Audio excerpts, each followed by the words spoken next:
All right, hello, good morning, good afternoon, good evening, and thank you all for joining. And there's no map today. Apparently there were some more issues with my little API integration, so we're gonna work on that over the next couple of tries, but thank you all for being here. I should be able to still at least show chat messages. Oh, there's the map with nobody in it.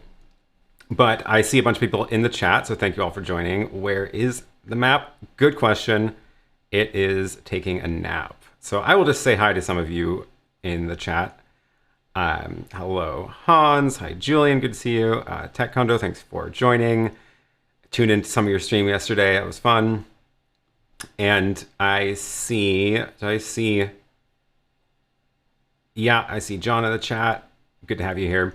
All right, so yeah, gonna solve that map problem. I think it is a Google API problem. I noticed that when I was live, it took a few tries of checking before the API said the video was live.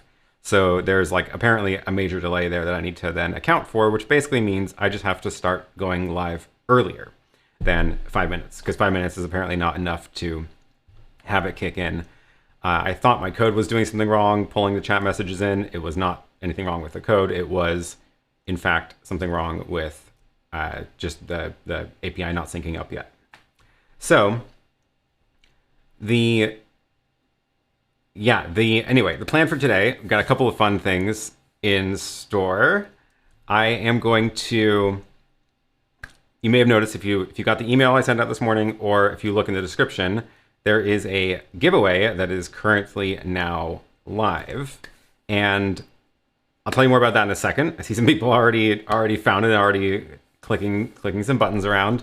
And I'm also going to talk all about the live stream I did last week on the bike ride. So I'll talk about how that went and what exactly I used to make all the different pieces involved in that stream. You might also notice that in the background, my printer is going, and it's because I am printing the prototype of the Stream Deck stand. Oh, thank you for the super chat. I didn't turn on my sound effects, didn't make it to the stream, but you may have heard it from just my microphone picking up my computer sound. So thanks. I'm going to also try to turn down the volume again so it doesn't blast everybody's ears off. Sorry, I totally missed what that was. Russell, thank you. Oh, there we go. Could you possibly show us your wireless rig with ZV-1 and Hollyland Mars? I'm trying to set mine up. Yeah, actually, I was planning on using that today to show you stuff at the other table. So I will definitely give you a little tour of that. Okay, so where are we going to start? We are going to start with the stand. So to do that, I want to pop over to the table to show you that, and then talk about the giveaway. So I will see you there in a second.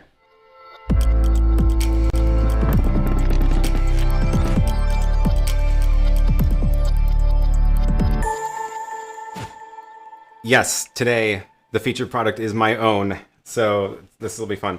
The stand. The stand that I've been working on is the extension to the ATEM Mini stand for a Stream Deck. I unfortunately forgot to bring the Stream Deck with me today, sitting at home, so you'll just have to imagine that it's sitting there, but it does fit very nicely. And the stand, this is one draft earlier than the actual final model, so this is pretty close, not perfect, but this is how it's going to look. And again, ignore like print glitches. I'm using fast settings and cheap filament to print these, just the prototypes. When they get printed for real, they will look a lot better. They will be printed with much nicer filament, with much nicer print settings, just like the ATEM Mini stand. So the idea with this is to be able to attach a Stream Deck onto the side of your ATEM Mini. And this is the sort of slim or minimal model, and this is obviously only going to fit the Stream Deck, no Raspberry Pi or anything. But so you would run the cable to wherever you've got your Raspberry Pi or computer, and it holds it up very nicely. It's got one leg on the right, which if you can see, it's pretty strong. It's going to hold in there. It's got these little clips so that the Stream Deck clips in, and yeah, it's great. I'm a fan. It took me a long time to finally get this right, because you might notice that it's like at a special angle because I wanted the top of this to be flat with the ATEM Mini. So that took a while to get that adjusted right. A lot of redoing the designs and trying to make sure it's strong enough and isn't going to bend in weird places. So that is the Stream Deck stand. So the idea, Steve says, can you do left and right? Yeah, so this is what I want your input on, actually. And that's one of the reasons I have the giveaway. And John is asking the other question. This is perfect. Will this work with an ATEM Mini Extreme? So the one that I've got right here, this is for the ATEM Mini, and the one that is currently printing on my printer down there is for the Extreme. So it looks almost exactly the same as this one. It's except that like the leg is taller and it's again at a different angle because the ATEM Mini Extreme is different. So that is, yes, there will be both. So what I'm looking for input on.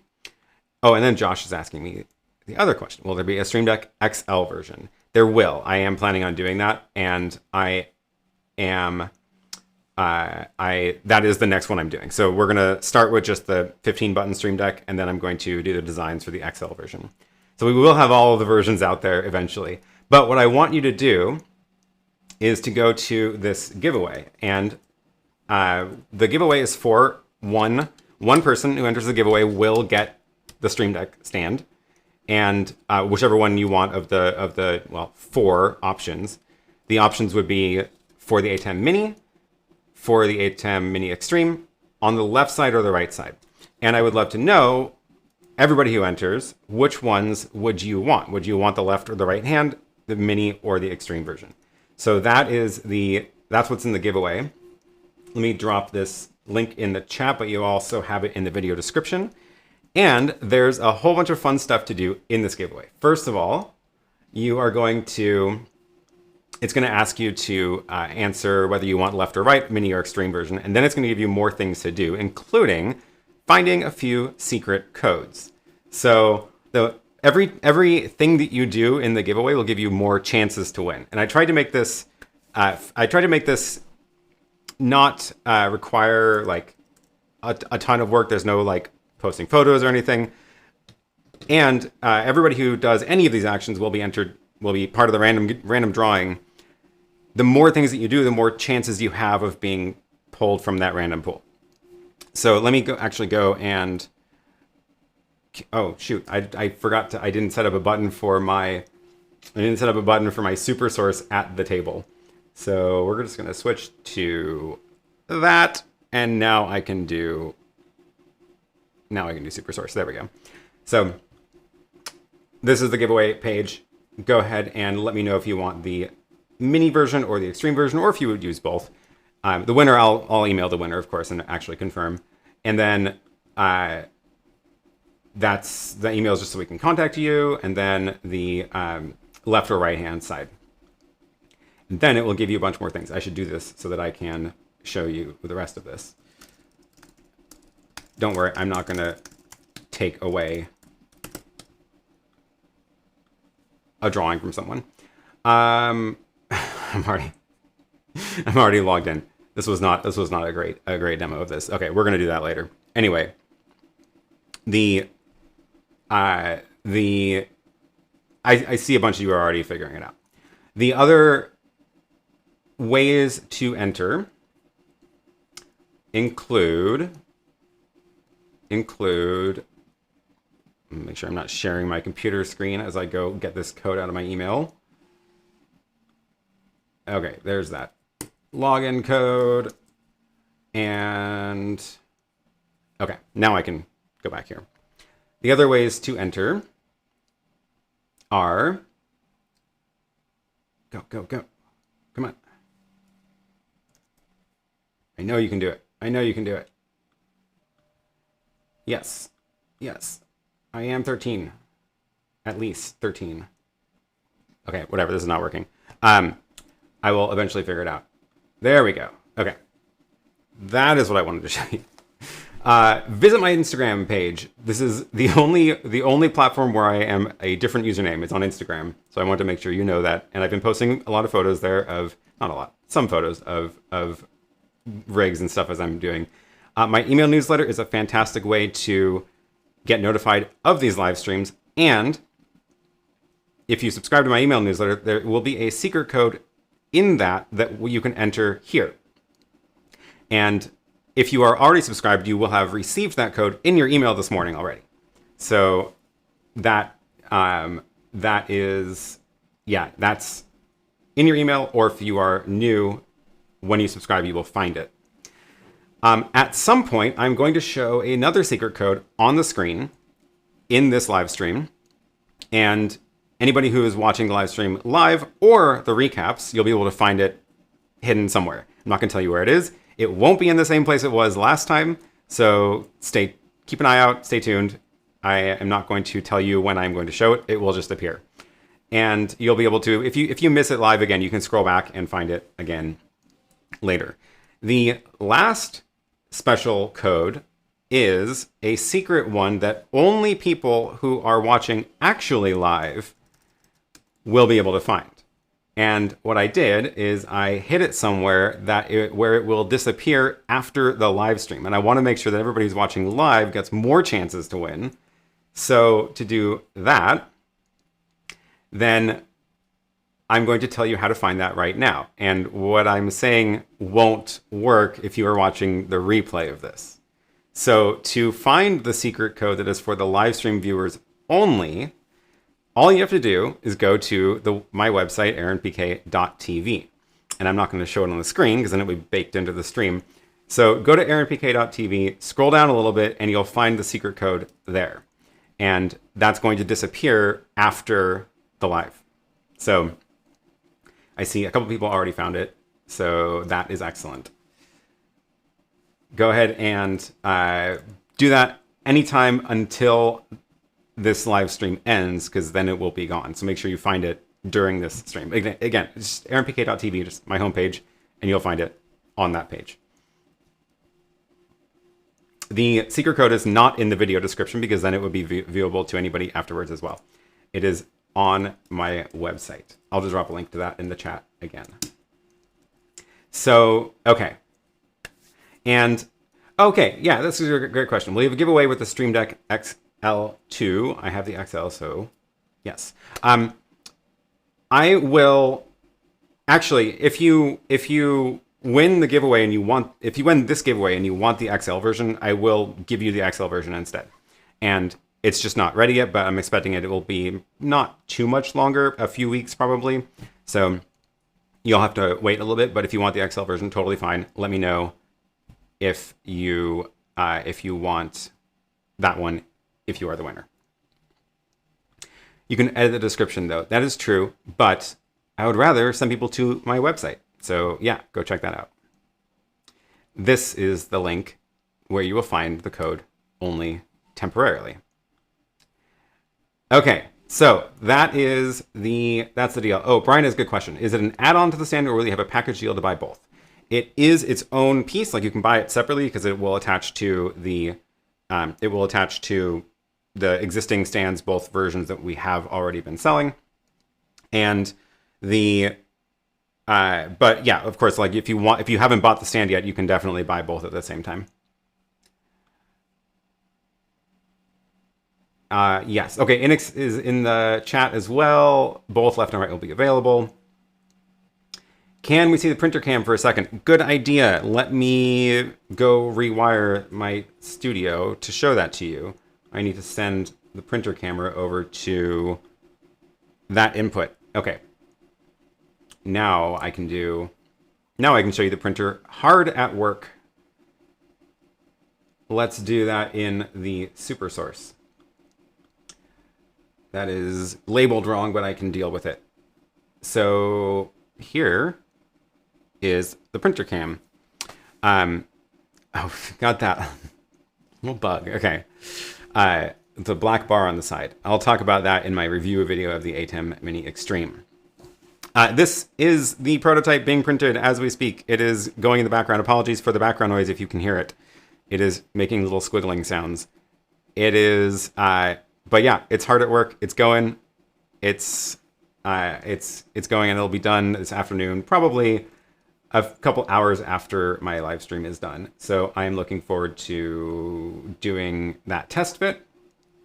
This is the one for the this is the one for the Extreme. So I'm printing it because I haven't actually done a test fit of it yet, but I've eyeballed this one, and I have the Extreme here, so I can do a proper test.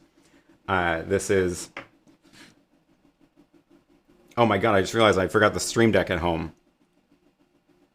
Okay, my plans are a little bit messed up with that, but I've got the Extreme and the stand, and I'm going to at least attach it to the side and see how it fits on the side. And I'll have to figure out, I guess I'm gonna have to bring this whole thing home tomorrow and do one more day of the test fit. So yeah, close. Anyway, we're hoping to have this all buttoned up by next week. So cross your fingers, and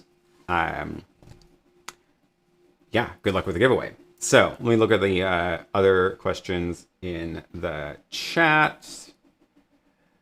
Don't put the secret codes in the chat, please. Okay. Is the Deck Saver available? I haven't actually heard if they've released it yet. That is a good question. John says, I'll need the add-on for both sides. That's a good point. I didn't put it in the as an option of if you wanted both. If you do want both, just put the one that you would use most of the time.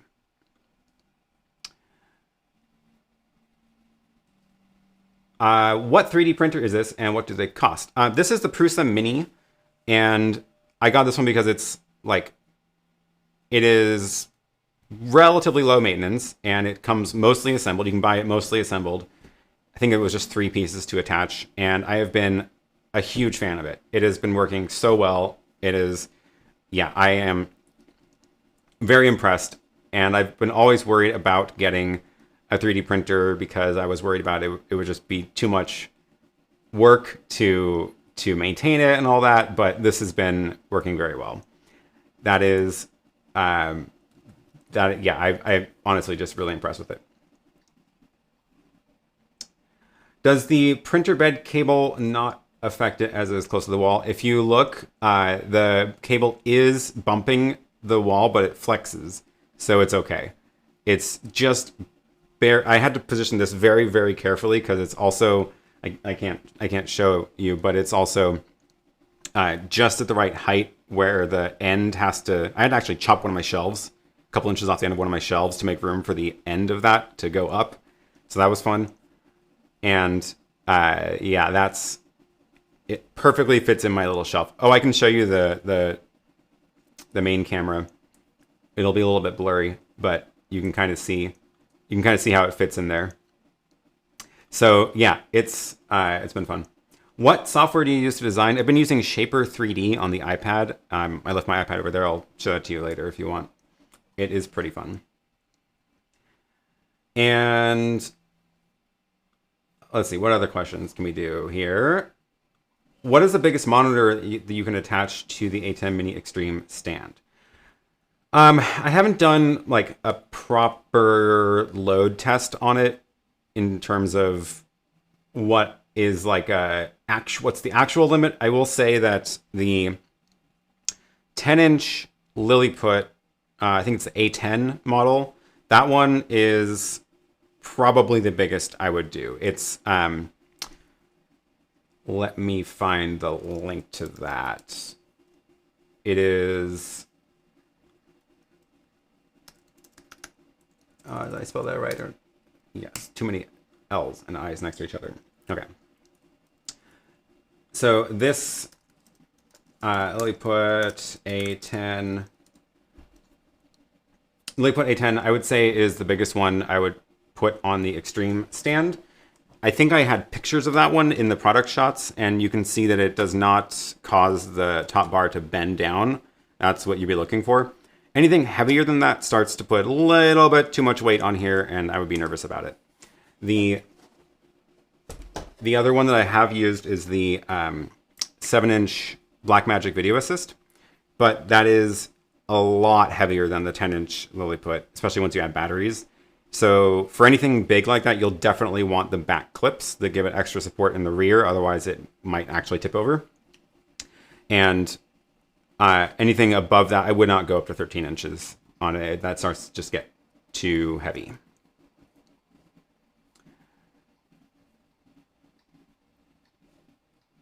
Okay. Remember, if you do have a question for me, make sure you either write the word question or Q at the beginning, or mention my name, and then it goes into my special little queue of questions.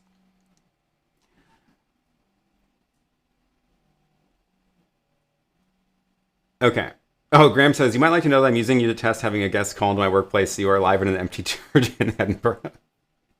That's weird. Okay. I am looking for more questions about the stand, and then I will move on. Randy says, my Lilliput 10 causes a slight droop. Interesting. I hadn't seen that when I was doing the tests myself, but I hadn't done like a several hour load test. But yeah, that one is, I would say, the biggest I would go. Petra says, Deck Saver for Extreme will be released on July 21st, according to their website. Thank you for looking that up. Excellent. Okay. So I think that's all I wanted to get to about the Stream Deck 15 button. And again, hopefully you are finding the secret codes. There's that one secret code will only be visible during the live stream, and there will be one more that I will show on the screen later. I have not yet shown it on the screen, so don't worry about scrolling back yet. Cool. Okay, I see a bunch of people have figured that one out.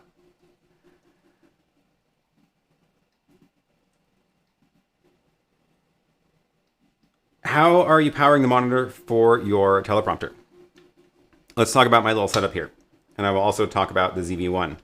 So let's see. Let me put a timestamp here because I can then chapter mark this better. Somebody had a question about the ZV-1 and the Hollyland. So let me drop these links in. We've got the Sony ZV-1, and we've got the, I think this one's the Mars 300 Pro.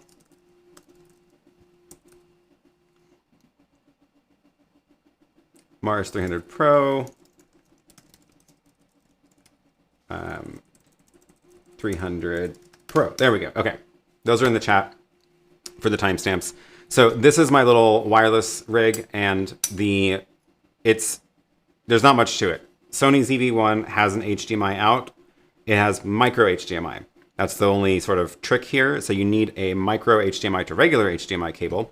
I personally like these really super slim ones. I actually did link to this in the description in the kit for the bike, because I use the same one for the bike rig. And I guess I should probably dig that up right now as well. That one is, these little slim cables are really nice to be able to not have like big bulky stuff or stress points, because the cables are so thin that they don't tug on any of the gear or anything. And now I'm just realizing, I guess I have to drop this kit.co link in here for this. So here is the ultra thin HDMI cable. That is just plugged into the transmitter of the Mars transmitter. So that looks like, focus, it looks like that.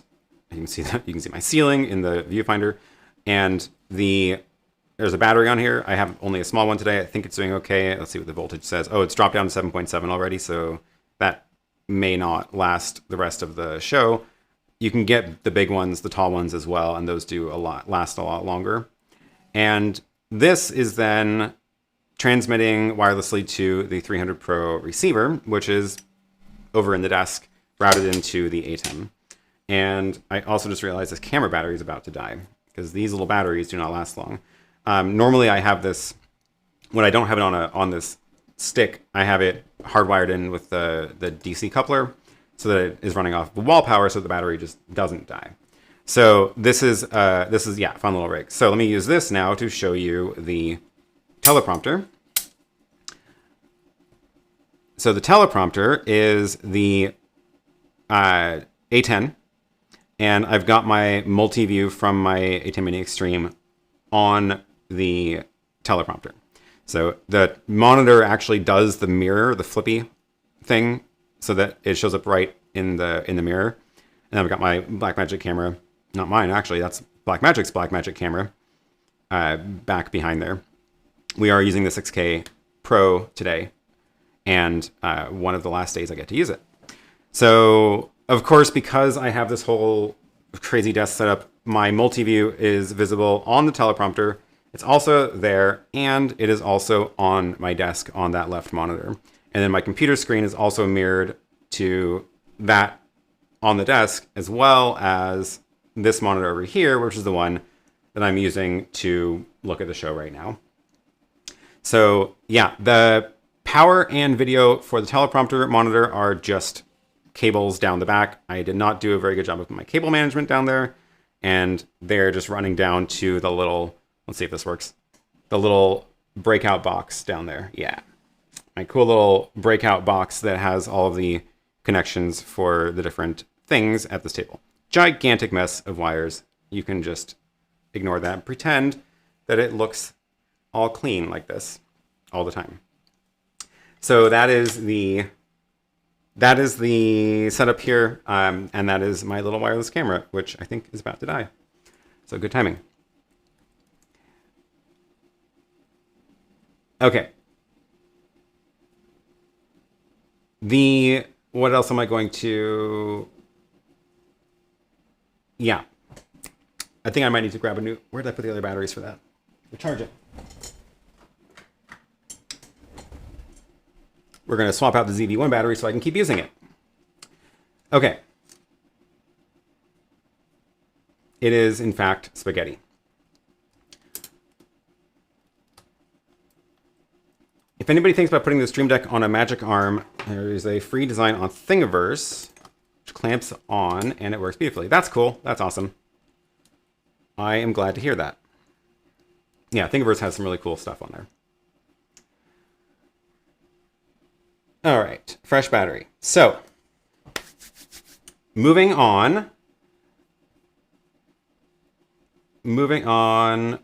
What is the small camera on the tripod of your teleprompter? Oh, that's the one that I demoed that a couple weeks ago, actually. Go take a look at that live stream. Let me see if I can find the link to it.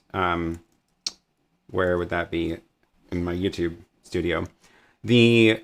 It's a little SDI camera with a pretty terrible sensor and pretty terrible lens.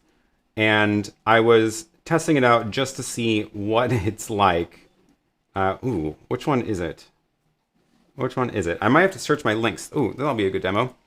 Let's go back to the super source with my computer in it and show you my link page. So if we go to mpk.tv/links, nope, not links, /chat links, then we can search for SDI, and somewhere in here it is, SDI security camera. And if you click on that timestamp, that should jump us right into the video. No, that's not the right one. Oh, that's the printer one. That's when I talk about the one for my 3D printer. So let's see. That was March 7th. It was before that. Or after that, rather. It was, I don't know what is it called? Every time I drop a link into the chat, it gets indexed here. So you can always search for things I've linked to. And now I don't see it. That's super weird. Sometimes I forget to put the product name in the link, though, which is no good. So I need to remember to do that more. That's the teleprompter. It should be right there. It should be right. Here's my custom panel. Is it this one? No. All right, I'll have to find that again. Anyway, I did do, wow! Whew. Always surprises me. Thank you for the super chat, Keith. What's your favorite way now to bring in a guest in SuperSource? Okay, yeah, let me talk about that. That's a good one. We're going to move on from me trying to find the link to that camera. The camera is a little, yeah, it's a little SDI camera, and I swear I showed it on the stream. I did a demo of it, comparing it to a GoPro even. So, favorite way to bring a guest in SuperSource right now, I think, is OBS.Ninja, which just renamed to Video.Ninja, which is also confusing because it sounds like you're just saying video. So it's Video.Ninja, and this is, I think, my favorite way to do it right now, because on the guest side, it is super simple. It's just click the link, join with the webcam. Of course, if your ATEM is plugged in, your ATEM is a webcam, so the browser sees that. And I like that it's no fuss on the guest side. You don't have to have them. They don't need special gear. They don't need any configuration. You don't need to even do anything with your firewall. And then on the studio side, you get options to do like individual full screen views of individual people. You could even do mixing multiple people in that OBS or video. It's gonna take a while to get used to the new name. And I have had good luck with that. I will say the one thing that I'm not a fan of about it, that I'm trying to find a good solution to, is that it does require opening the video full screen on a computer monitor. So all the caveats of, like, you are now using a computer, your cursor might show up, the computer might decide to pop up a software update and get out of your full screen mode. All those things you have to worry about. So I'm curious if I can use like a Raspberry Pi, for example, to just open up a URL in kiosk mode, things like that. That's where I'm kind of going with that as I'm going to try this out. And the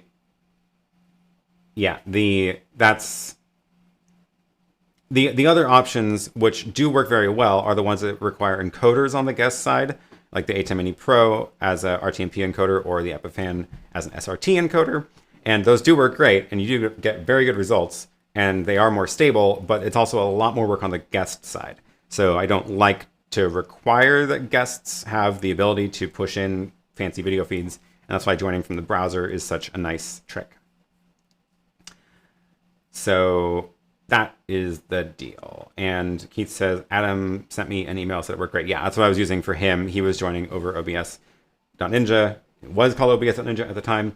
And I actually later realized, I was like, we could have just used your ATEM Mini Pro streaming to my streaming bridge, since you have one there. Yeah. Okay. We are going to move on and talk about the main topic of today's show, which is the bike ride. So I want to give you a quick tour of the gear that I've got over here that I used on the bike ride, and then I'm going to go back over there and actually show you some of the video from it. So I did not publish the ride to YouTube. It's not archived publicly. That wasn't the point of that exercise.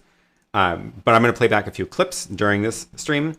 But I mean, it wasn't like riveting footage the whole time, so I didn't think it was like important to have the entire ride visible on an archive link. But yeah, John says we should try video for an episode of Three Friends. I agree.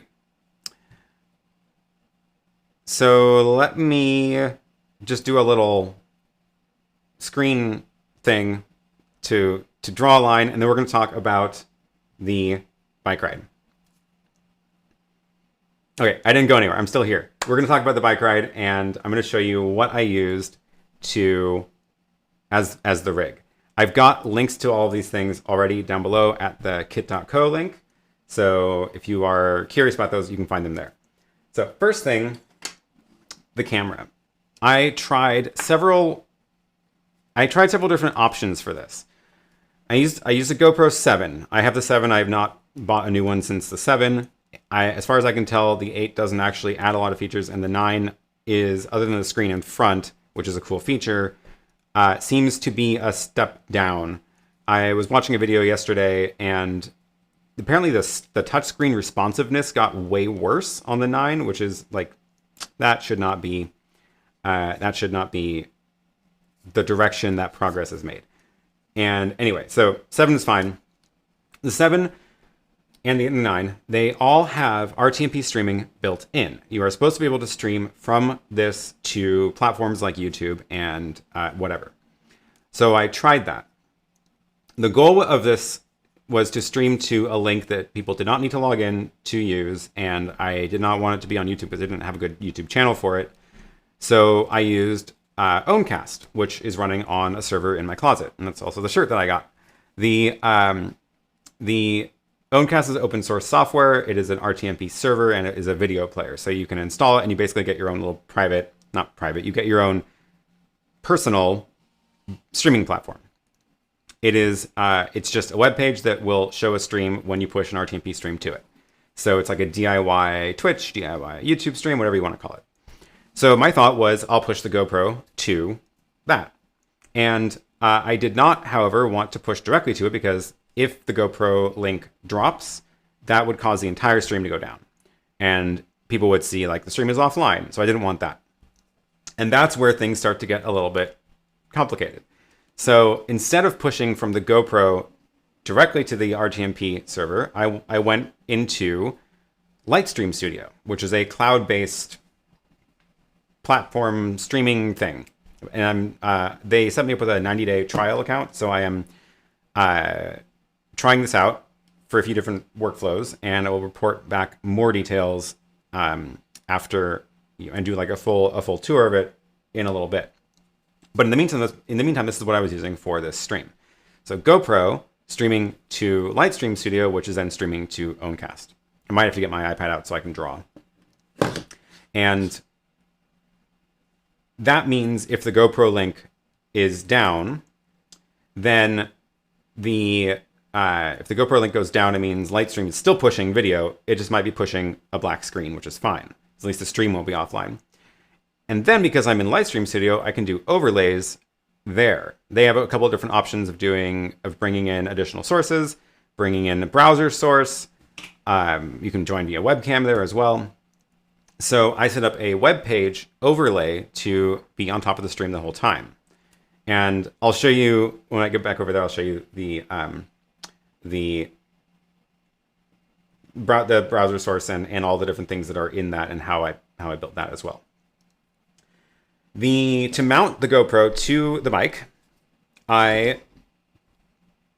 you can buy like seat post mounts, but my seat post mount was already taken up by my rear bag, so I needed to put something on the end of my bike rack. So I made a bracket with a 3D printer, and this is what it looks like. It's in 2 pieces. It ends up like this, and it's built specially to fit under the bike rack that I have. So, and then these little pieces clamp and hold it in place. So that goes under the bike. On the end of it is the little GoPro round bits, and it fits in there, and then good to go. So that's the mount. And then to get the internet, I needed this thing to have an internet connection, which it's supposed to be able to talk to your phone over Wi-Fi, but I was having some serious problems with that. It was not stable at all talking to my phone. It would drop the connection constantly. So I put my phone's SIM card in this, which is one of the little GL iNet travel routers. This one has Ethernet ports on the side. I'll get to that in a minute. And it has a LTE card in it, or slot, or a modem. So I put my phone's SIM card right in the little SIM slot. It also has an SD card slot, which I don't really know what it's for. Put my phone's SIM card in here, took it out of my phone, and then this thing had the internet connection. And then I just tether everything to this. So this broadcasts the Wi-Fi hotspot, and then the GoPro can connect to that hotspot, and my phone can connect to that hotspot, so that the so that I still have internet. So the what else? That is the that's the gear. And then of course I have the little slim HDMI cable. I'll talk about this in a second. Oh, I'm missing one piece.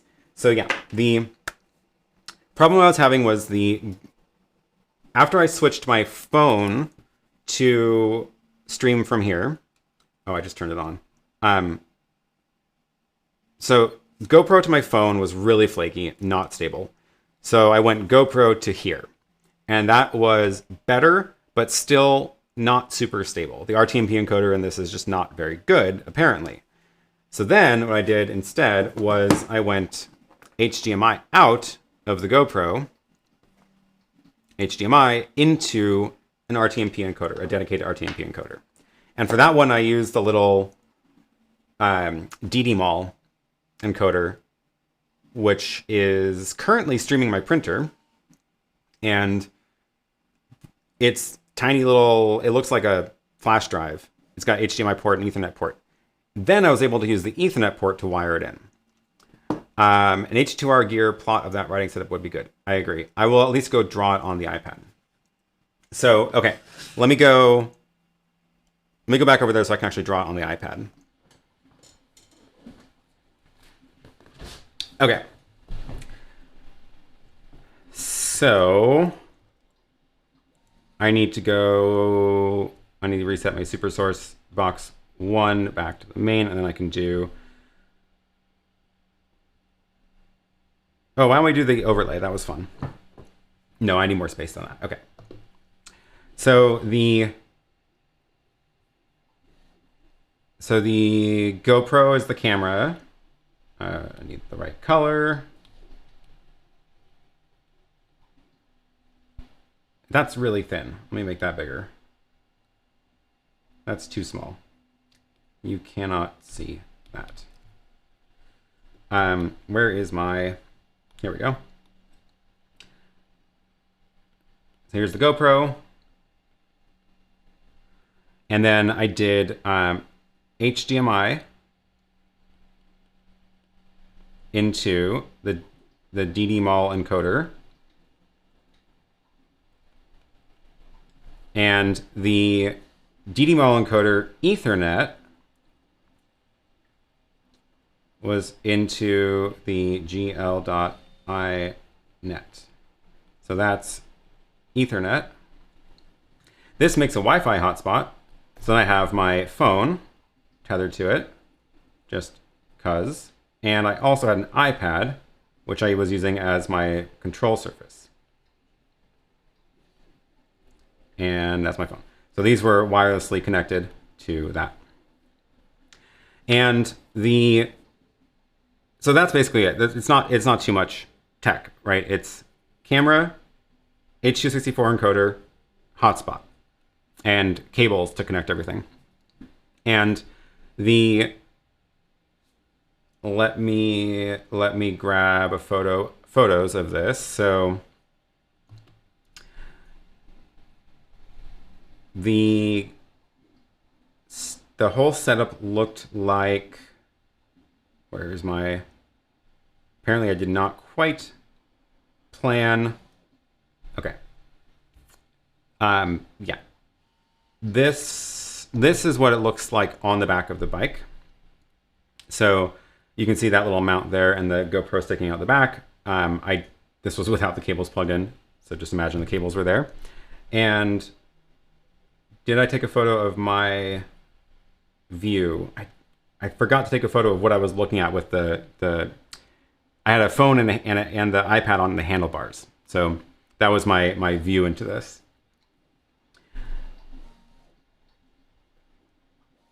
Okay, so now I want to show you Lightstream Studio, because if we go back to this, the trick is that, oops, my background is not the right color. It's fine, we'll deal. The GLINet was the one that has the LTE connection, pushing the video to the internet, where it then is able to be ingested. So this is RTMP, ingested by Lightstream. This is Lightstream.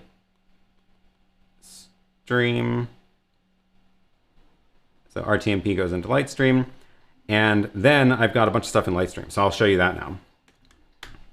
The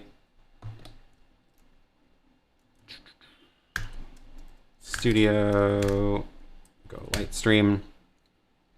This is a cool little platform. So let me make sure this is right. Yeah, cool. Back to my computer. So what I've got here, you've got these scenes down at the bottom, and you can create a bunch of these different scenes, and then these all show up as giant buttons when you're looking at this studio on an iPhone. So you can use your iPhone or the iPad to switch between these scenes. So on this scene, this is a video clip. You can see the video clip here. And it's that plus a browser source. So this starting soon is a browser source. And if you look at it in a browser, it is what you expect. It is the clock at the bottom with a little CSS effect for the shadow. And it's cool that it actually does like composite this correctly, right? It's got the white letters and it's got the transparency with the shadow to give it a little bit of lift off of the background. And this is a clip, I think I made it in, or actually Lily made this and then I modified it to this size in Canva. So this was just up on the screen until we were ready to actually start streaming video. Then I switched over to this scene, which is only two sources. One is an RTMP source. So the GoPro was, or my H.264 encoder was streaming to this, which if you look at it, it'll give you the ingest URL. And this is a URL that's just on Lightstream, and then it gives you a stream key. And then you can push video to this, and it shows up in this window. You can resize it here too if you want. I had it full screen, of course, but you could do like a 4-up with this if you wanted to. And so there's that. And then on top of that is a browser source. And this browser source is a little bit different. There's a few things going on here. So I've got the clock up in the top right, same idea. I've got a logo. It's actually text with a CSS shadow. You can do a lot of cool stuff with CSS, it turns out. So it's just a CSS shadow. It's actually two shadows, offset in opposite directions. And then down here, I've got a map and a speedometer. This is some custom stuff. So I'm not that good at CSS or design, so I just like Googled CSS speedometer and I found somebody's code pen where I just copied it in and then made a couple of tweaks to it to make it, to feed my own data into it. So that was updating live, as was the map. And the map would draw a pin on it from the location. How am I feeding the map? I'm feeding the map through actually an iOS app that I wrote years ago that is actually in the store. If you want to try it, you can. The app is called Overland. And I have a website for it here. I'll just drop that link in the chat. That is it's not a very fancy app. It does one job, which is collects GPS data from the phone at settings that you choose, and then pushes it up to a URL that you define. It has no server backend itself. So you go in here and you put in a URL that you create somewhere to receive the data from it. And it has all these settings. So you can say, do you want like super fine detail so that you can draw lines? Do you want just sort of rough location? Lots of different settings. And that is, yeah, that's the app. That's it. It's literally just two screens. You can choose how often it pushes up. So if you want to save your battery, you go up to 5 minutes, 10 minutes, or you can crank it all the way down to 1 second like I had it during the ride because I wanted the line to be moving in real time. So there's docs on here about like, here's the format that it sends. So you can write a server to receive this. So if you wanted to create this kind of thing on your own, you would just need to write one endpoint running on a server somewhere that collects the data that the app sends and then draws it on a map and then grabs the speed data out of it and updates the speedometer. So that's how that part worked. And then this was scrolling around. It's just a leaflet map using JavaScript API. Oh, thanks, Petra. Love these overlays. You must have needed coffee to code. Here's one more. Thank you. Cheers. Yes, it was a lot of coffee involved. I do actually need more coffee. So yeah, I've been having fun with browser sources because it turns out I know a little bit of JavaScript and CSS. I'm not great at it, but I can definitely copy and paste examples and make stuff work and push data around to make these browser overlays. And then this you can overlay, you can grab this in whatever, right? You can bring this into OBS if you want. You could bring this into what I was doing, Lightstream Studio, where it then overlays it on top of the GoPro video. And I made one more scene called Message, where it was a different animated background, but it's just a video clip again. And then I've got one browser source again on top, which is this, which is again, this is just CSS doing the rotation. And I actually gave myself an interface in the back end to update this from mobile. So it's just one text box where I can just type in whatever I want, and then this page updates. That way I could, if anything was going wrong, I could say like, oh, stream's offline, be back soon, or put this up at the end, or whatever we wanted to say during the stream. So most of the time, of course, I was just on the main screen showing the map. Let me show you what that actually looked like, because I do have the video here to pull up. Let me see if there's any questions as well. How to ride with the iPad on the rocky road is an interesting part. Yes. So, oh, and how did you mount the iPad to the handlebar? These are good questions. I believe I did link to, let me double check. I dropped the link in the kit.co.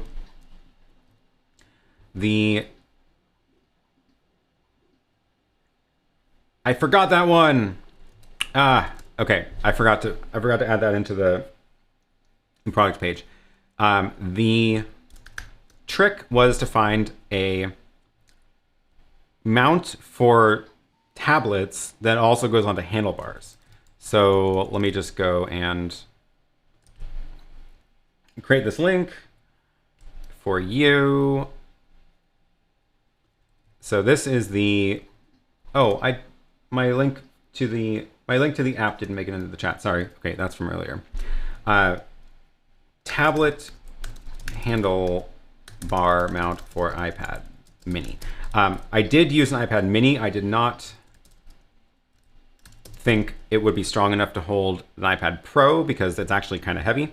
So the tablet handlebar mount is this one, and you can see it's got a clamp there to clamp onto handlebars. Now, this is made for exercise bikes. That's definitely their intent, is to put it on a stationary bike where it is not moving and is not rattling around. So I was a little bit nervous about using it in a situation where it's going to be bouncing up and down all the time. But that's why I liked this one, because if you look at it, there's no pole. It's just a ball. So it's very close together and it keeps the center of gravity low and it's not like dangling off the end. And that's also the reason I use the iPad Mini and not the full-size iPad, to reduce the weight on that. And this actually worked fantastic. I was never worried that it was going to fly off the handlebars. It was not like, I'm not doing mountain trail riding, of course, keep that in mind. I'm doing city riding on city streets, but there were some rough streets with, not well paved and potholes and stuff. But I probably wouldn't trust this in like mountain biking situations. But it did a very good job of holding the iPad Mini on the handlebars. So that was a good one to use. It did work great. So let me find the video so I can actually show you a little bit of the. There we go. So the crop is happening again. I need to go to this layout, but then switch box 2 to the iPad. That's what I need to do. Okay, so this is the actual recording that I did. So I did record it locally so I could play it back. And this is about 30 minutes of just the timer running, because we wanted to make sure people had something to look at as they were joining live. And then eventually we started streaming video. This was at the start location, lots and lots of bikes. And that was that's where we did a few announcements. Oh yeah, I got to bring a wireless mic connected to that PA for some announcements. And then rolled down to the bottom of the park, lots of bikes. And this is where we actually kicked things off. So more announcements, and then the bike ride started. So when you're doing a large bike ride like this, you can't just like have the person at the front take off because it would be too thin. You need it to be a mass of people. So we had to wait at this intersection for 2 blocks of bikes to fill up. And once 2 blocks of bikes were lined up, then we could actually start the ride. So this was me getting into position out in front to get a shot of everyone starting. Those, in case it's not obvious, they were the leaders of the ride with the excellent outfits. So that was the beginning, and then we're off. I was trying to keep in mind like my it's really interesting thinking about what you're filming when it's back behind you, when it's pointing behind you and you can't actually see it. So I was trying to like make sure I was getting shots that were interesting, but I couldn't obviously see the camera. And I had kind of just had to be like, well, I'm out in front of everybody, so that means my butt is pointing backwards, which means it's probably a good picture. So I was keeping in mind like where I was in relation to the rest of the riders and how far in front I was to make sure I was getting some interesting camera angles. And I think it worked mostly well for most of the time. Once we got down to this, part, I actually zoomed ahead of the pack here because there's this really cool park with this roundabout. I ran ahead of the ride here to park at this intersection. That way, when the riders came by, I would just be able to watch the whole ride, which meant that I ended up in the back of the ride, of course, right? So here comes the riders. Oh, that poor car. They think they're going to go on that street, and they're not. They're not going to be able to make it. Once you end up with this many bikes, they just take over the street, and there's no hope of getting cars through anymore. They're explaining to the poor driver who thought they were going to go home. So here comes the pack, and it lasts a while. I don't know if you can see the clock. It's 6:54. So scrub ahead, and it's still going. Takes a few minutes. There we go. Like 2 minutes of bikes riding by. Then I took off again and tried to catch up to the front. This is also where I realized that my map wasn't updating real time because I had forgotten to crank the app back into the 1 second mode. So it was only updating every 5 seconds. Later it was updating better. So let me skip ahead to that. There we go. Yeah, lots. I did a little loop to give you that shot of the riders. And crossing some train tracks, going up here. I tried to speed ahead again to catch back up at the front of the ride. It's very long spread out group at that point. Just on this straight stretch. And the only problem I had the whole time, like the stream was solid at this point. The RTMP encoder that I was using, wired Ethernet, it was super solid the whole time. The only problem I had with the stream was, I should have seen this coming because I know this about Portland. This particular neighborhood gets really bad LTE for some reason. And I ended up, let's see, it's when I was corking. So one of the other techniques here is whenever bikes cross intersections, you'll end up with a couple of riders who park in the intersection to block bikes. So watch this. See that person who pulled over? They're going to just stand in the intersection because the ride is too long to get through one light and you don't want to split the ride up. So you just take over the street until the whole ride goes through. So I decided to help out and do that here, but also because I had this shot of everybody coming up the hill. And this was the one problem with the stream, which was the cell service there was not great. So it kept having some frame drops, and you'll see it here. You see it skipping because my cell signal wasn't fantastic there. And I would have just moved and like gone up at that point, but I couldn't because I was in the middle of the intersection as part of the structure blocking off the cars. So if I left, it would look like everybody else was leaving and the cars may have started going. So I just had to stay there and deal with the poor cell service. So I apologize for that part here. And but yeah, it was still a cool shot. And you get to see the whole ride go by at this point too, which meant I ended up at the back of the ride again. You can see how many light cycles are going by while the riders are going through. And the cars were actually very cooperative here. They were luckily in a good mood.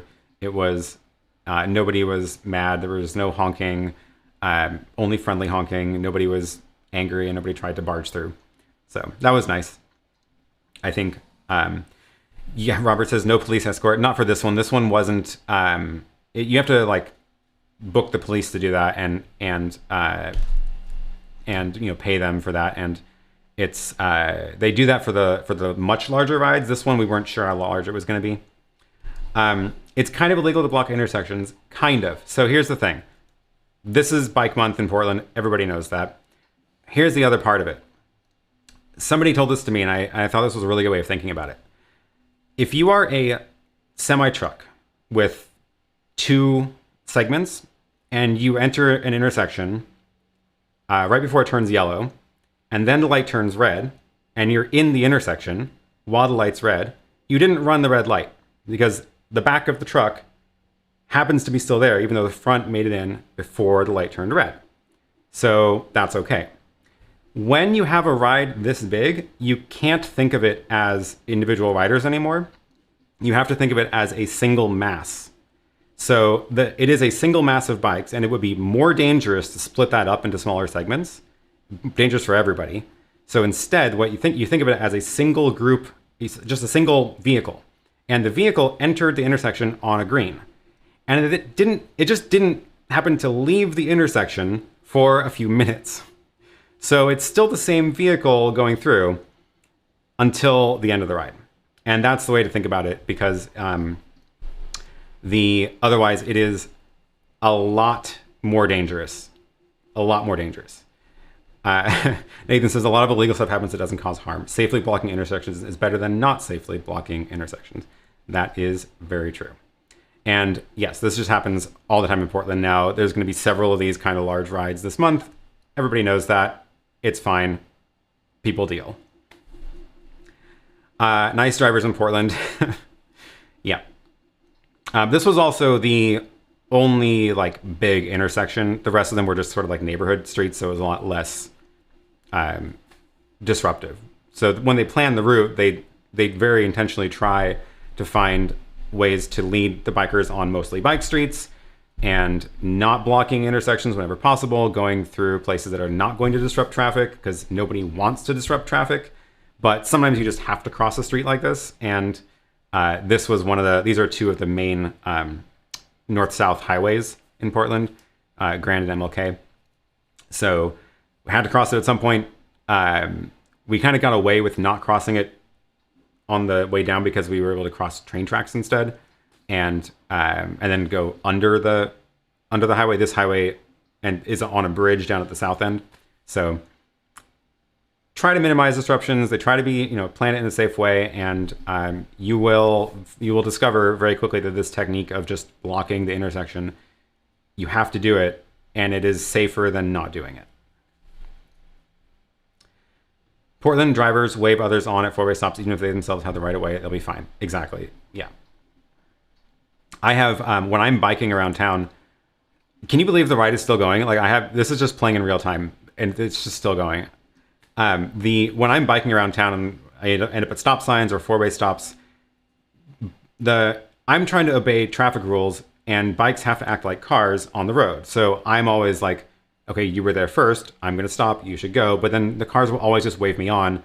And it's like I have to go because otherwise they're gonna not go. So it's this weird like, yeah.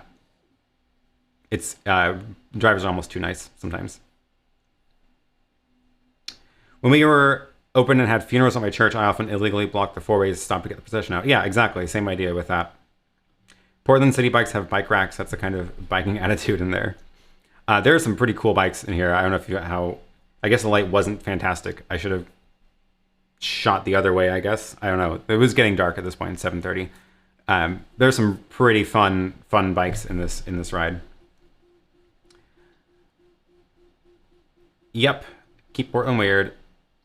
Okay, yeah, so you can definitely see my upload was stuttering at this point. There we go. We made it almost to the end. Where's the end of the tail end got a little thin, which is where it gets a little bit more dangerous. And waving to the cars, and everyone's taken off and giving the road back.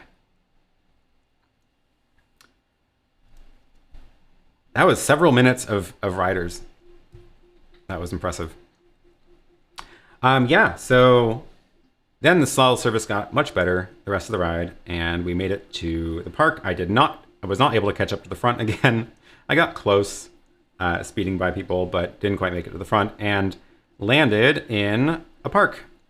And then we just turned the park into a giant picnic, which was a lot of fun. Cool. So yeah, let me take a look at the questions.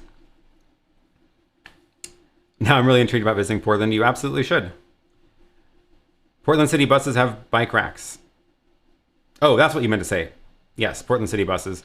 The buses all have bike racks. You can take the buses on the trains. There's hooks inside the trains as well. What bitrate were you streaming at? I believe I had set it to 4 megabits, and I was streaming at 1080p. So that's the other thing about the GoPro. That's the GoPro RTMP only streams at 720 or 480. So the GoPro can output 1080p, but it can only actually encode itself 720. So even at 720, it was flaky, and I gave up on it. So the nice thing about using the dedicated encoder is it meant that I could actually stream at 1080. So I was streaming at 1080, 4 megabits a second over my LTE connection, and it worked other than the part where my signal dropped out. It worked great. So that was the nice thing about using the encoder, is I was able to get better picture out of it. You need to make a bike mount for an ATEM Mini Extreme and Multi-View. I don't know about that. Definitely not the Extreme. I would not take the Extreme on a bike. It's too big. It's too big. Oh, here's a good question. I forgot to mention this. Was the audio the built-in mic on the GoPro? No. I did not want... If it was the built-in mic on the GoPro, I wouldn't have been able to be audible on the stream, and I want to be able to say stuff on the stream to the viewers. So I actually used a Rode Wireless Go clipped to my shirt under a layer so that it would help block wind. And that was wirelessly transmitting to the GoPro. The GoPro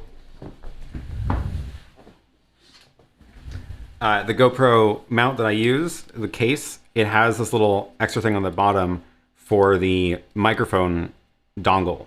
So it's a little USB-C dongle with a mic and power. So I plug in the Rode Wireless Go to that to get the audio into the GoPro. And that way you could still hear like the ambient noise, but it meant that I could actually talk on the stream.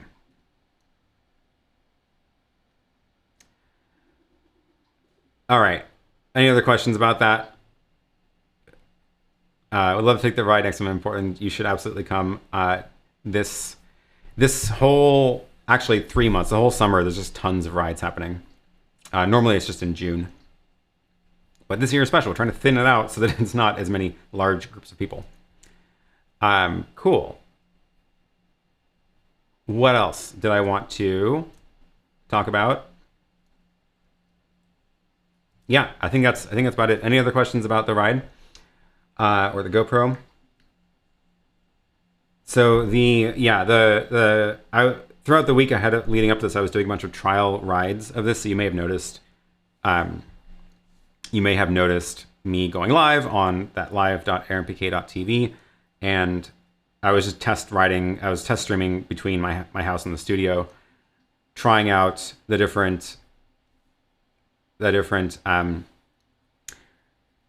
things. So that's when I was discovering that the RTMP encoder would just fail in the GoPro a bunch, and it was. Then I was like, yeah, I have to use a real encoder for this. It's still also fit in just the bike bag, so I have that rear bag on the bike, and I wanted the main pocket because it's insulated. That was food, so it was just full of food and ice packs. So the encoder and the battery and the modem were all on the. There's a spider in here, lovely. The encoder and the battery and the modem were all in the side pockets for it, and it worked great. I think everyone's just waiting for the code. I did already show the code on the stream, so you'll have to go back and watch it again if you missed it. Your bike ride picture were as good as the kit used mounted motorbike riders with camera for Tour de France. What will you do next? Yeah, we'll see. So you may know from a couple of streams ago, I'm not the biggest fan of GoPros. They're okay. The picture quality that I got was acceptable, especially given that it was so small and on the bike. One of the things I really do like about the GoPros is the stabilization, because they are definitely the best at stabilization. I was actually considering bringing this camera. It's on a wire. I can't bring it out anymore. This is the Sony RX0, which is my wide camera today, and that actually has a very good sensor. It gives a much better picture than a GoPro. However, the stabilization is not nearly as good. And because this was attached to the bike, fixed, it wasn't even like able to bounce. It was just going to be a mess of a picture if I had used that one instead. Especially since I didn't use RTMP feature in this after all, and ended up HDMI out. But it still stabilizes the HDMI out feed. So I would like, I guess, to see if I can get a clearer picture, use a better sensor somehow for that kind of thing in the future. I don't know if I'm going to stream another bike ride in Portland. There are going to be a couple more. Maybe that big, probably not. That was probably the biggest one. And we'll see. I'm definitely not going to be using this when I'm doing the live stream in 2 weeks that I do from LA, because I don't need the stabilization. Basically, my rule is if I need stabilization, I will use the GoPro. Otherwise, I'm going to use a better camera. Philip says, talking about signal dropouts, I thought of you this morning as our church briefly lost power during our first hybrid service this morning.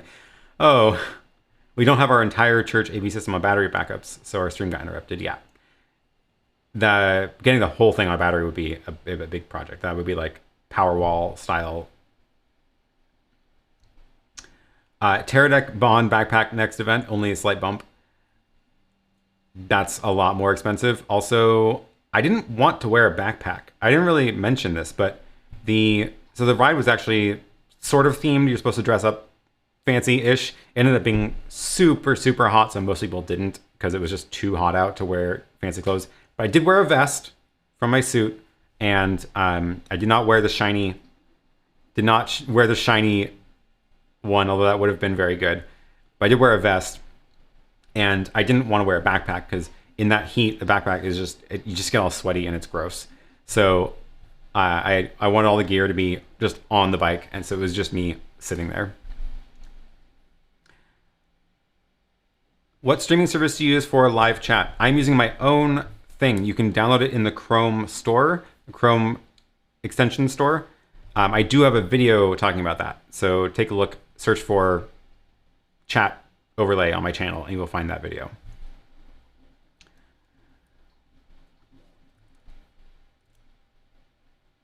Flat bar or drop bar bike, tire size, PSI.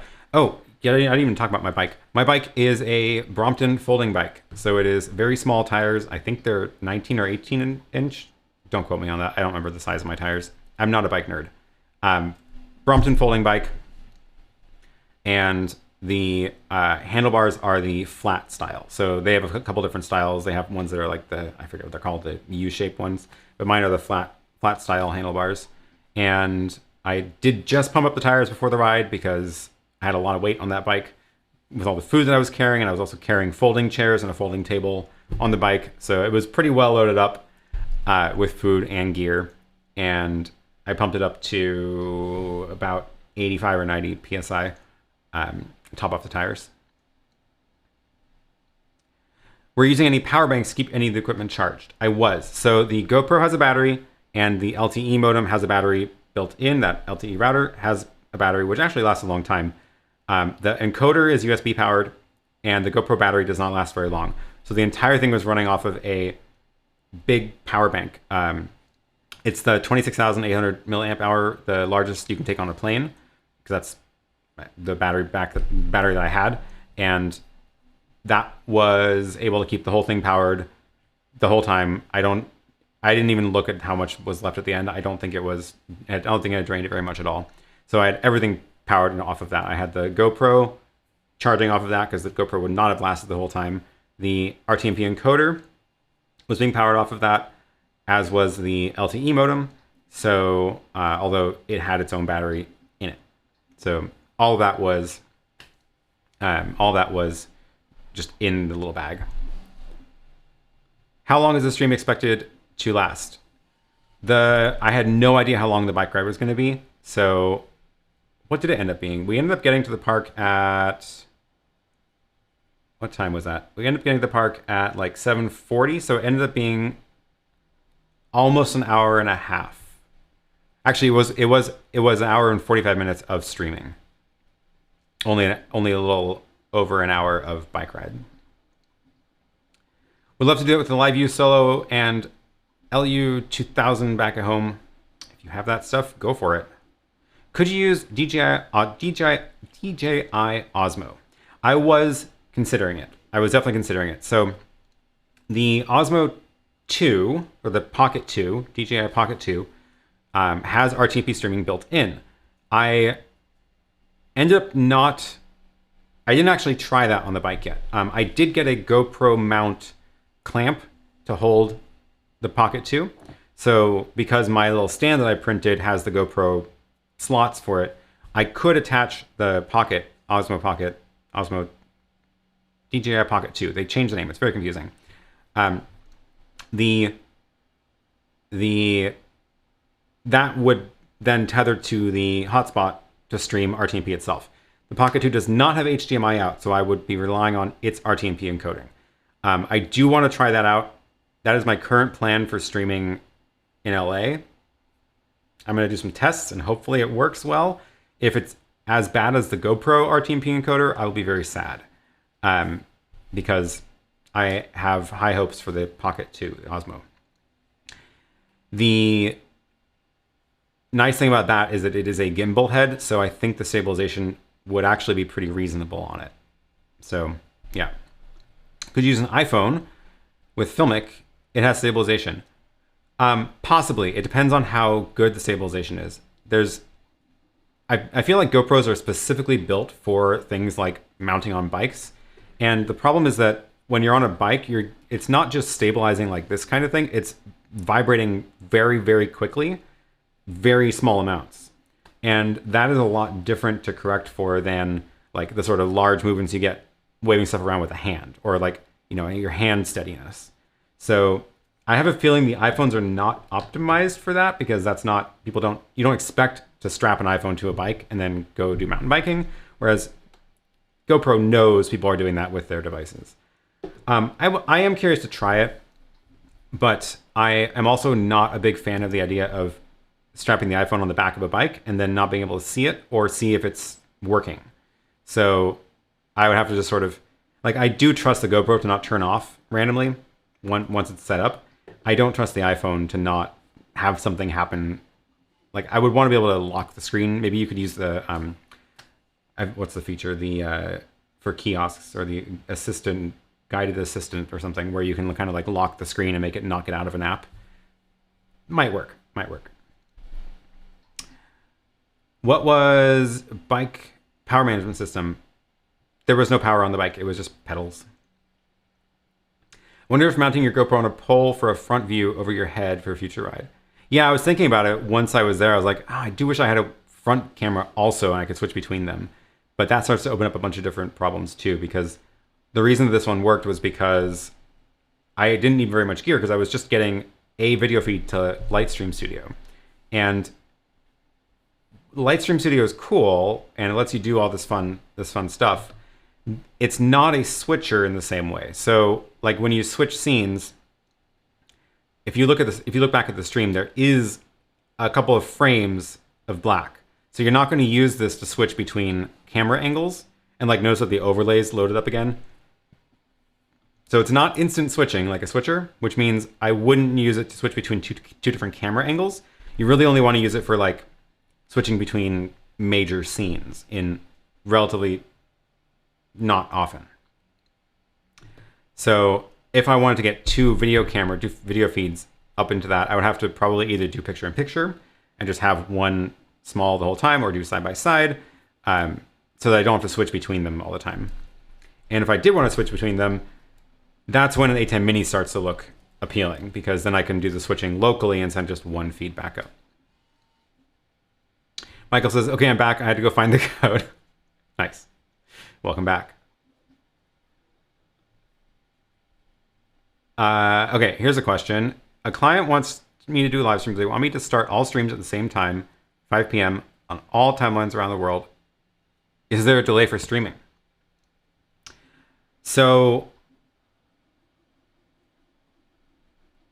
I think I need more detail of this. They want you to start the stream. Oh, they want you to broadcast the stream at 5 p.m. local time in a bunch of places.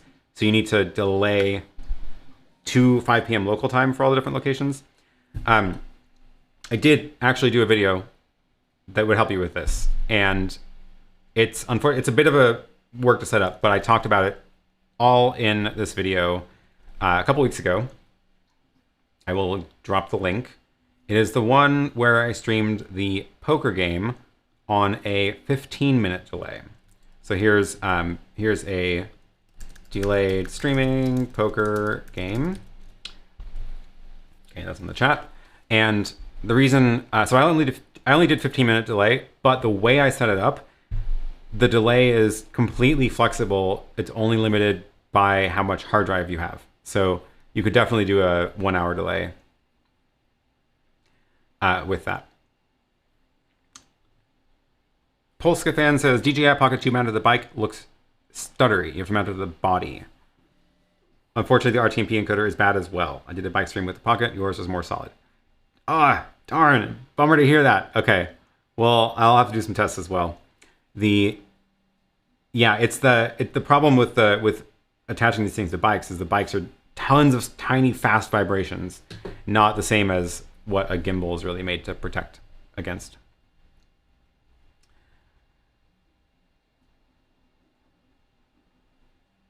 ATEM Mini with 4 cameras around the bike. There we go, 360 view.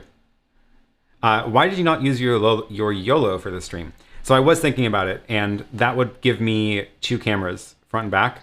I didn't want to use it for the stream because 2 reasons.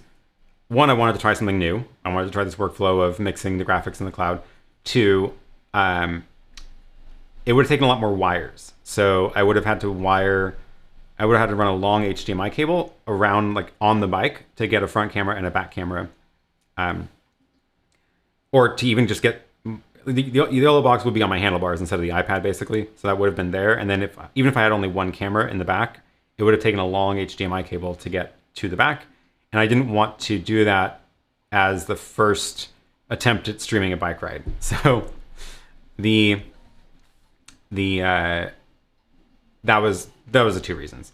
I do like trying new things, so I can experiment and learn stuff and then share it with you. So that was probably the main reason I didn't use the YOLO box. I very well might try that again for a future stream, though. I can't find your live stream of the bike ride. Was that on here or somewhere else? It was on my streaming website, live.aaronpk.tv, and it was live. I did not archive it publicly, but I did show some of the footage in this stream, so if you did miss that, scroll back a little bit. I'll put a timestamp as well later, but you can watch the replay I did in this show. Jeremy says, Dan would have to have 5 copies and 24 streams to start a 5-hour event in 24 time zones. 5 copies and 24 streams to start a 5-hour event. If you, I mean, you don't need 24 time zones. There aren't, I have a feeling your viewers are not in all 24 time zones. But let's say you do want to do that. You can totally do it with the little thing that I set up.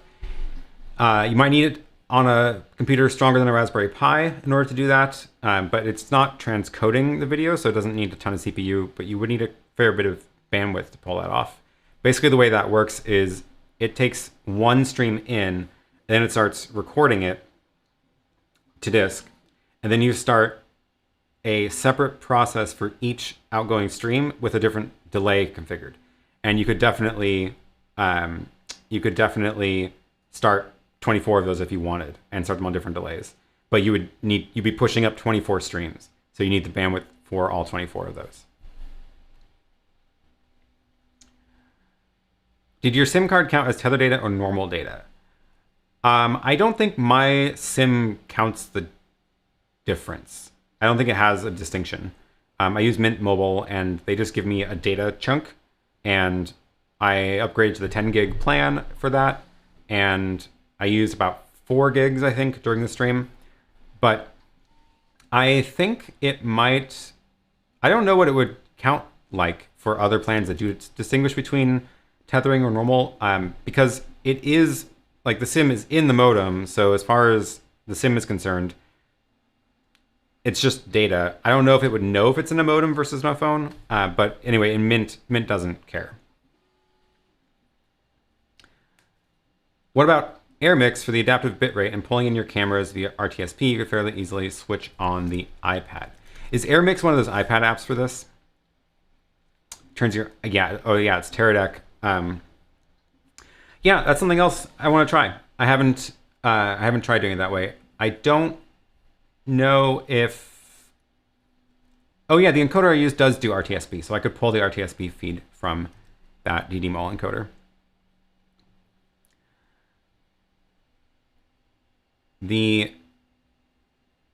Okay, here, how can you use YOLO to stream to YouTube scheduled stream with an existing stream key? Oh yeah, that is a trick. So with the YOLO box, if you connect YouTube, it wants to go create the event. I should ask them about that and tell them to make it so you can pull in a list of existing events. But the trick is get out of the YouTube mode and go into the RTMP mode, because then you can just configure the stream key that you've got for your existing event as just a generic RTMP, and that will totally work with the YOLO box. Michael says, under a standard T-Mobile plan, what Mint runs off of, it would be hotspot data on the GL router. Yeah, Mint doesn't bill me differently for them. So I guess if you have T-Mobile, it might do that differently. Mobile providers differentiate based on APN setting. Yeah. But yeah, Mint doesn't care, which is one of the reasons I like them. I can just pop this SIM around into all sorts of different devices and it just works. Cool. Okay. I think that's it. Got to the end of the questions. Yeah, Aaron is using prepaid data on Mint. Doesn't care whether it's hotspot or not. Cool. Any other questions? Let me scroll back up, see if I missed anything earlier. I'm not going to answer all these, sorry. Oh,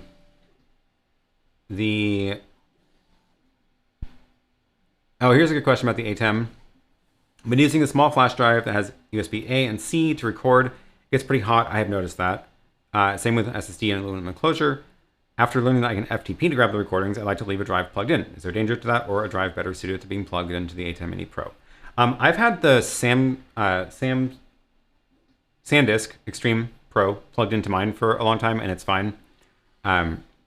So I definitely like that workflow of just like hit record, and then you are on your computer and you can just pull off the files over the network.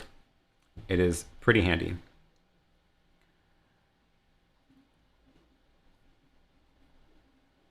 Philip did a test vid with the Sony Xperia Pro. Have you considered using it? I have not. Is that a phone? Sony Xperia Pro? That's a $2,000 phone. No.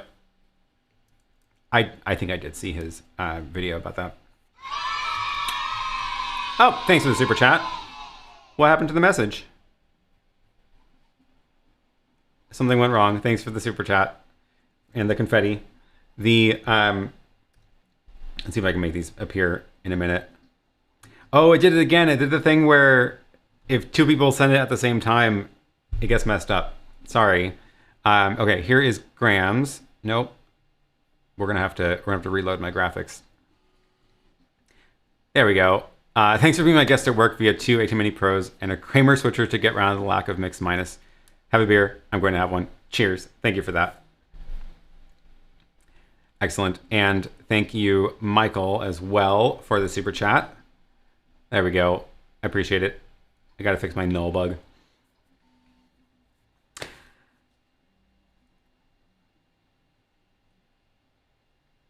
All right. Oh, Michael says, I did an IRL stream a while back using AirMix, and that also had the advantage of using cellular data on my iPad as opposed to hotspot. That's a good point. Yeah, if your carrier does care about the difference, then actually streaming from a real app on your iPad or iPhone would use cell data and not hotspot data. Good point. Cool. Okay. Well, I think that's about it. The giveaway is going to be open all week. So if you didn't find the codes yet, you have a chance now. You can scroll back. It is in the stream at least once. I think maybe just once. And the giveaway will be open all week. Go ahead and enter that. Let me know what kind of stand you're interested in for the Stream Deck. The winner will get their choice. So left, right, Stream Deck for the Mini or Extreme, or the XL if you want to wait a couple weeks later for the XL version, which I'm working on. This thing is almost done printing, so I get to take that off the print bed very soon. It looks like it's working. Oh, it might be a little glitch. See some little hairy things falling off. Well, hopefully that worked. And I will let you all know how that goes. And thanks for watching as always. I will see you back here next Sunday. I will have a special guest on Sunday. And with that, have a great rest of the day.